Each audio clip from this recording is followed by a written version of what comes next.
Hi, and thanks for tuning in. My name is Kat Matson, and I'm a business catalyst, sparking ideas for maximum business performance.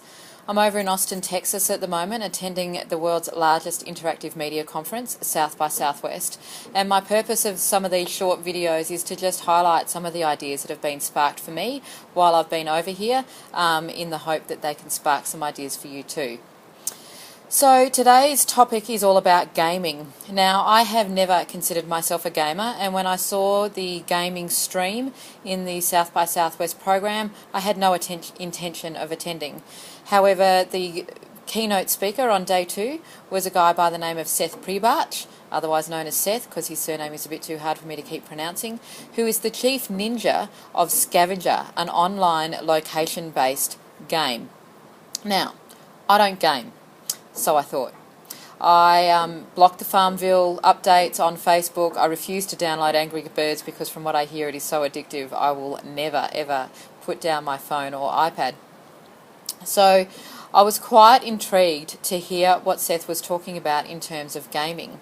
His argument is that over the last few years we have seen, of course, the social layer come into our interactive media. Facebook and Twitter and usage is, of course, exploding, and he explained how that has impacted our interactions. His prediction, however, is that the game layer is what's going to be the next big thing that we need to watch out for as business people. So what is gaming? Well, it's actually not the video games that I thought it was. Gaming is actually any system that rewards positive behaviour or rewards desired behaviour. So, for example, school is a great example of a game, a poorly designed game, but a game all the same. Because it rewards appropriate behaviour in terms of tests, it awards points, and when you've achieved enough points you can graduate to the next level. It also penalises inappropriate or undesired behaviour.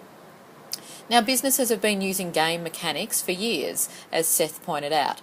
So, for example, American Express and many other credit card companies, after a long-term usage and increased usage, will eventually give their users a platinum credit card as a way of saying thank you for being a loyal American Express card customer. Because you're so loyal, and because we want you to stay being loyal, we want to reward you with exclusive privileges. Frequent flyer programs, I guess, too, are another example of a game. Now, with interactive media coming more and more into the fore, we can start seeing where more and more businesses have access to use game mechanics to both acquire customers and to keep customers. So, for example, Foursquare or other location-based services with smart strategies can actually use these games not just to reward the locals with mayorships, but can actually use these games to promote their services and to get people in the door. Some really interesting things. And one of the notes that I made, for example, was I wonder what would happen if some of the large shopping centre chains in Australia, like Westfield, started using location-based service games to reward people to keep coming back to the same centre and to use the retailers in store. Interesting concept. The other thing, of course, then Seth talked about was that loyalty. So how can gaming like Foursquare, Facebook, Twitter, SCVNGR, or any other game, maybe a customised app, be used to generate loyalty similar to how the credit card companies have been offering platinum memberships? So it's an interesting area, and I don't have all the answers today, but it certainly woke me up to the fact that if we are in business today, we can't be ignoring the game mechanics. And in fact, when I get a chance, I'm going to have a look at SCVNGR just to see how it works, and I'll put the details on how you can do the same thing in the notes below.